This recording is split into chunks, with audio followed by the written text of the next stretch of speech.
呢個我哋自家設計嘅手鏈，用咗咧而家最流行嘅花花雙面嘅喎。咁你無論點樣擰咧，你都會見到佢一個花花啦。呢一款咧基本上就係我哋數一數二重工款嚟嘅，所以咧你見到網站有咧，你好快啲揀呢一個啦。冇晒就冇㗎啦。咁我而家示範呢個咧係15cm，咁我手圍15cm啦。咁我示範一個15cm手圍嘅手鏈俾你睇。點解呢？就係我想話俾你知，你15揀翻15咧都冇問題，因為我哋有個2.5嘅延長鏈俾你揀。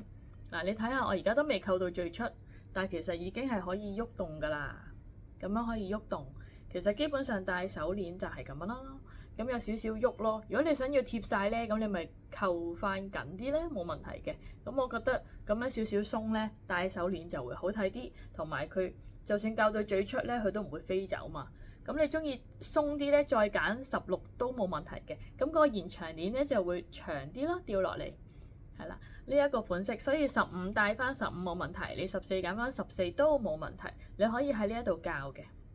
咁我俾你睇多次近鏡個清晰版先。